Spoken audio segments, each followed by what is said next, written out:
बहुत समय पहले की बात है।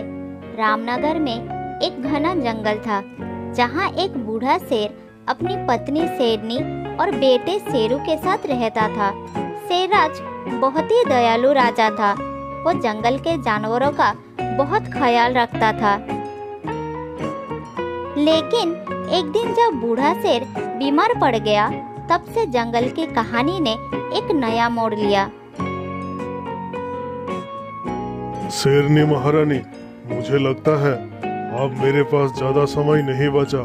मेरे चले जाने के बाद इस जंगल का क्या होगा, इस चिंता में मैं बहुत परेशान हूँ। तुम जंगल के सभी जानवरों को दरबार में बुलाओ। मैं इस जंगल के भविष्य के लिए एक जरूरी ऐलान करना चाहता हूँ। ये आप क्या कह रहे हैं महाराज? आपके बिना हम कैसे जिंदा रहेंगे? मेरे और हमारे बेटे का क्या होगा? आपको ठीक होना ही होगा। तुम चिंता मत करो शेरनी, मैं सारी बंदोबस्त करके इस दुनिया से जाऊंगा, इसलिए तो सबको बुला रहा हूँ। तुम देर मत करो, जल्दी सबको बुलाओ। फिर शेरनी महारानी ने सारे जानवरों को दरबार में बुलाई। सारे जानवर बहुत उत्सुक थे कि शेरराज उन्हें क्या बताने वाले हैं। तब शेरराज ने अपनी कमजोर आवाज में ऐलान किया, मेरे प्यारे जंगलवासियों, लगता है मैं अब ज्यादा दिन जीवित नहीं रहूंगा। मेरे चले जाने के बाद इस जंगल के भविष्य के लिए मैंने कुछ फैसला किया है। इसलिए मैं अपनी पत्नी शेरनी को जंगल की रानी घोषित करता हूँ। आज से शेरनी महारानी इस जंगल को शासन करेंगे। सभी जानवरों के बीच एक भेड़िया खड़ा था। उसे शेरराज की बातें बिल्कुल पसंद नहीं आई। वो बहुत ही मक्कार और चापलूस था। वो जंगल में सभी जानवरों को एक दूसरे के खिलाफ कान भरता रहता था और आपस में झगड़ा करवाता था। फिर उसने शेरराजा से कहा, महाराज, आप ये कैसी बातें कर रहे हैं? आपका बेटा शेरू भी तो है, आप उसे राजा घोषित कीजिए। जंगल के जानवर कभी एक शेरनी की बात नहीं मानेंगे। जंगल का राजा शेर ही होता है। आप शेरू को राजा घोषित कीजिए। भेड़िए की बात सुनकर शेरराज क्रोधित हो जाते हैं। फिर भेड़िए से कहते हैं, बकवास बंद करो भेड़िया। शेरू अभी बहुत छोटा है, वो कैसे जंगल को संभाल सकता है? जब वो बड़ा हो जाएगा तब शेरनी महारानी खुद उसे राजा घोषित करेंगे। तुम्हें इस बारे में चिंता करने की कोई जरूरत नहीं। शेरराज की बात सुनकर गुस्से में बड़बड़ाते हुए भेड़िया वहाँ से चला गया। ये बूढ़ा से अपने आप को समझता क्या है? अगर मुझे मौका मिल गया ना, तो मैं इसे देख लूंगा। कुछ दिन बाद बूढ़ा शेर की मौत हो जाती है और शेरनी महारानी जंगल की रानी बन जाती है और बहुत अच्छे से जंगल को संभालती है। उधर दूसरे जंगलों में अकाल पड़ गया। बहुत सारे जानवर अपना जंगल छोड़ने लगे। लीला नाम की एक खूबसूरत हिरनी और उसका बेटा सोनू अपने झुंड के साथ जंगल छोड़कर जा रहे थे। तभी अचानक वो दोनों रास्ता भूल गए और भटकते हुए शेरनी के जंगल में पहुंच गए। फिर एक जगह रुककर सोनू अपने माँ से कहा, माँ, मुझे लगता है हम भटक गए हैं। अब हम उनके पास कैसे जाएंगे? हाँ बेटा, हम भटक गए हैं। असल में तुम्हें रास्ते में नींद आ गई थी और मैंने तुम्हें उठाना सही नहीं समझा। तो तुम मुझे उठा देती। पता नहीं अब हम अपने झुंड से मिल पाएंगे या नहीं, और ये जंगल भी हमारे लिए अनजान है। चिंता मत करो बेटा, मैंने सुना है कि इस जंगल में एक शेरनी राज करती है। मुझे उस शेरनी से बात करनी होगी। हो सके वो हमारे लिए कुछ मदद कर सके।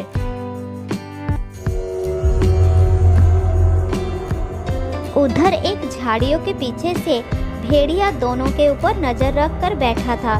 लीला और सोनू को देखकर उसके मुंह में पानी आ रहा था और मन ही मन कह रहा था, ये हिरनी और उसका बच्चा तो बहुत ही सुंदर है। दोनों ही बहुत स्वादिष्ट लग रही है।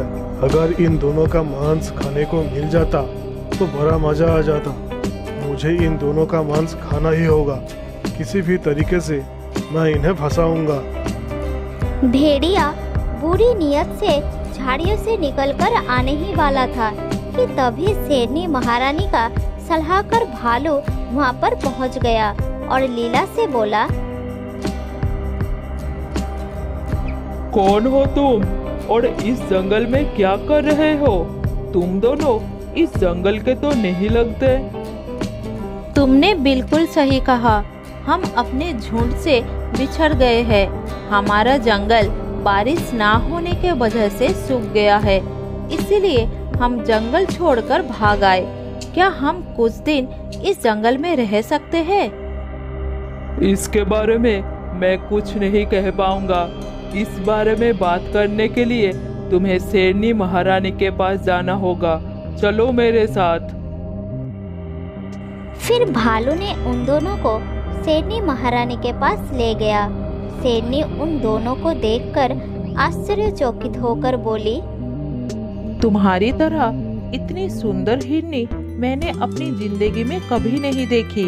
कहाँ से आ रही हो तुम और इस जंगल में कैसे पहुँची? दरअसल हम सब एक अलग प्रजाति का हिरन है और हम सब दूसरे जानवरों के नजरों से छुप कर रहते हैं। महारानी, हमारा जंगल सूख गया है, इसीलिए हम खाने की तलाश करते करते यहाँ तक पहुँच गए। चिंता मत करो, तुम जब तक चाहो अपने बच्चे को लेकर यहाँ पर आराम से रह सकती हो। तुम्हें किसी ने कोई नुकसान नहीं पहुँचाएगा। जब अपने झुंड के साथ मुलाकात हो जाएगी तब वापस चले जाना, ठीक है? शेरनी महारानी लीला के साथ बात कर ही रही थी, तभी वहाँ पर शेरनी का बेटा शेरू आ गया। अपने सामने इतने सुंदर हिरन के बच्चे को देखकर वो उससे खेलने लगा। दोनों को देखकर शेरनी खुश होकर बोली, देखा तुमने, अभी से तुम्हारे बेटे से मेरे बेटे की दोस्ती हो गई है। आज से तुम मेरे गुफा के पास रहना। यहाँ पर तुम्हें किसी से डरने की कोई जरूरत नहीं। उस दिन के बाद लीला शेरनी के साथ रहने लगी। लीला का बेटा दिन भर शेरू के साथ खेलता रहता था।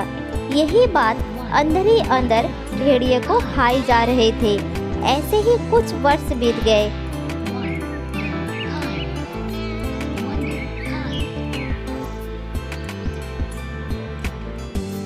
लीला का बेटा और शेरू अब थोड़ा बड़ा हो गया था।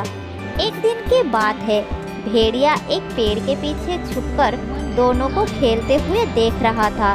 दोनों को देखकर वो क्रोधित हो गया। फिर बोला, लगता है मुझे अपनी पुरानी नीति अपनानी पड़ेगी। एक दूसरे को आपस में लड़वा कर खुद फायदा उठाओ। इस नीति को अपनाकर मैंने ना जाने कितने सारे जानवरों को लड़वा कर उनका मांस खाया है। बहुत दिनों से मैं इंतजार कर रहा हूँ, अब और नहीं। इतना बोलकर क्रोधित होकर भेड़िया वहाँ से चला गया।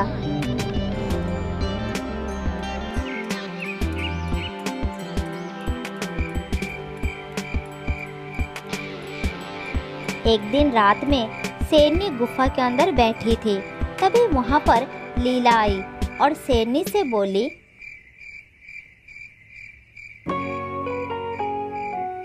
महारानी, आप अभी तक जागी रही है? क्या आपको नींद नहीं आ रही है? हाँ लीला, तुमने बिल्कुल सही कही। जब से मेरे पति शेर महाराज का देहांत हो गया तब से मुझे ठीक से नींद नहीं आती। पूरी रात मैं जागती रहती हूँ। अच्छा मेरी बात छोड़ो, तुम इतनी रात को क्या कर रही हो? महारानी, मुझे अपनी झुंड के आसपास होने के संकेत मिले हैं, उन्हें ढूंढने जा रही हो। अब से बस यही कहने आई थी कि मेरी गैर मौजूदगी में आप मेरे बेटे का ख्याल रखना। मैं बहुत जल्द वापस आ जाऊंगी। अब बस उसे यही बताना, नहीं तो वो बहुत चिंता करेगा। हाँ लीला, तुम निश्चिंत होकर जाओ। मेरे होते हुए तुम्हारे बेटे की तरफ कोई आंख उठाकर भी नहीं देख सकता। मैं उसे अपने पास संभाल कर रखूंगी। आप भी निश्चिंत होकर सो जाइए महारानी, अब मैं चलती हूँ। तुम्हें मैंने बताया ना कि मुझे नींद नहीं आती, तुम निश्चिंत होकर जाओ। शेरनी ने इतना कहा ही था कि तभी लीला शेरनी के नजदीक आकर उसके कान में कुछ कहती हुई वहां से चली गई। उसके जाते ही शेरनी को नींद आने लगी।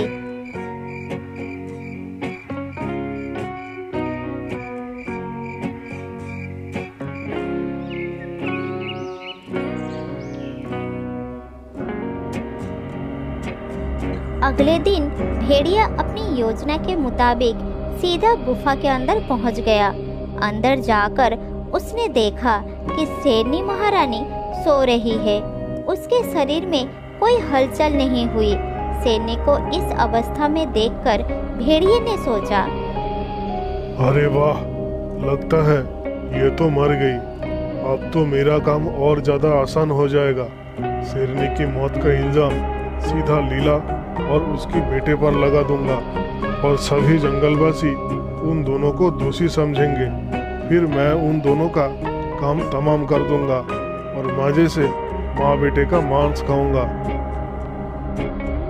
इतना कहकर भेड़िए ने दौड़ता हुआ शेरनी का बेटा शेरू के पास पहुंचा और बोला, तुम्हें देखकर मुझे तुम्हारी पिता की याद आती है शेरू। तुम बिल्कुल अपने पिता की तरह ही दिखते हो। हाँ, मेरी माँ भी मुझसे यही कहती है कि मैं बिल्कुल पिताजी के तरह दिखता हूँ। हाँ शेरू, तुम दिखने में तो पिता की तरह ही हो, लेकिन अपने पिता की तरह चालाक नहीं हो, बल्कि मूर्ख हो। तुम्हारी माँ मर चुकी है शेरू, और उसे किसी और ने नहीं बल्कि तुम्हारा दोस्त सोनू और उसकी माँ लीला ने मरा है। भेड़िए की बात सुनकर शेरू ने अविश्वास भरी नजरों से भेड़िए को देखने लगा। फिर दौड़ता हुआ गुफा के अंदर गया। अंदर जाकर शेरू ने देखा कि उसकी माँ मृत अवस्था में गुफा के अंदर पड़ी थी। अपने माँ को इस अवस्था में देखकर शेरू गुस्से से पागल हो गया और दौड़ता हुआ सीधा सोनू के पास पहुंचा। सारे जंगल में शेरनी की मौत की खबर आग के तरह फैल गई। शेरू गुस्से से सोनू की ओर देखकर बोला, सोनू, तुम्हारी माँ ने मेरी माँ को मार दिया है। तुम्हें इसकी सजा भुगतना पड़ेगा। मैं तुम्हें भी मार दूंगा, छोड़ूंगा नहीं तुम्हें। ये सरासर झूठ है। मेरी माँ ने तुम्हारी माँ को नहीं मारा, तुम्हें किसी ने झूठ बताया। तभी भेड़िए ने सोनू की ओर देखकर चापलूसी से बोला, अगर तुम्हारे माँ ने महारानी को नहीं मारा तो फिर कहाँ गया वो? मैंने पूरा जंगल छान मारा, मगर वो तो मुझे कहीं दिखाई नहीं दी। उसने अपने काम को अंजाम देकर इस जंगल को छोड़कर भाग गई है। भेड़िए की बात सुनकर सारे जंगलवासी उसकी बात का समर्थन करने लगे। फिर भालू ने क्रोधित होकर सोनू की ओर देखकर बताया, भेड़िया सही बोल रहा है सोनू, तुम्हारी माँ इस जंगल में नहीं है और उसका यहाँ पर न होना इस बात की सबूत है कि उन्होंने ही शेरनी महारानी को मार दी है और इसका जिम्मेदार तुम भी हो, इसीलिए तुम्हें भी सजा मिलेगी। सुनो भाइयों, अगर मेरी माँ ये काम करते तो मुझे यहाँ मुसीबत में छोड़कर बिल्कुल नहीं जाते, मुझे भी साथ ले जाते। मेरी बात समझने की कोशिश करो। तुम बात को घुमा रहे हो, ये सब तुम्हारी चालाकी है। हम तुम्हारी बात नहीं मानेंगे।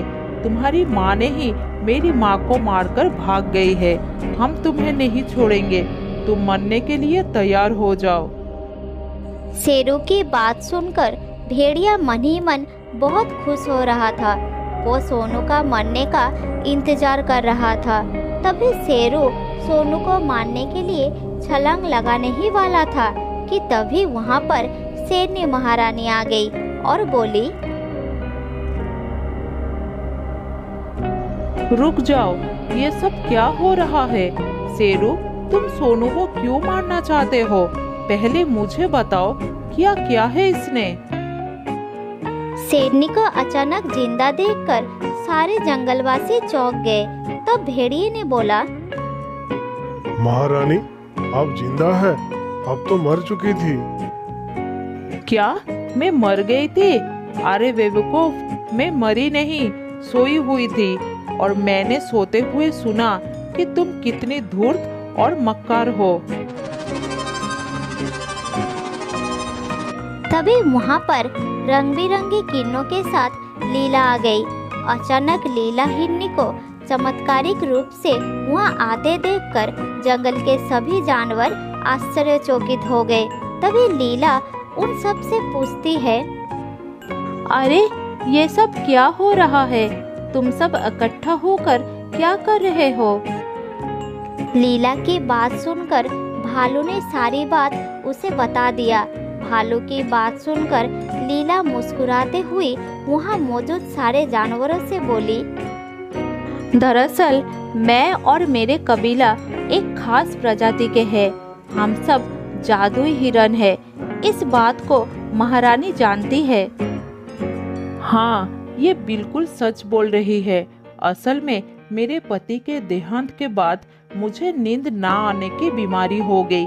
जब लीला अपने झूठ की तलाश में गई, तब उसने मेरे कान में नींद आने के मंत्र बताए थे और मैंने उन मंत्र को गलती से ज्यादा पढ़ लिया और मेरी आंख दूसरे दिन नहीं खुली और इस धूर्त भेड़िए को लगा कि मैं मर चुकी हूँ। शेरनी की बात सुनकर सभी ने मिलकर भेड़िए को जंगल से भगा दिया। महारानी, मुझे मेरी कबीला मिल गई है। अब हमें जाने की आज्ञा दीजिए। फिर लीला ने सोनू को लेकर वहाँ से चली गई।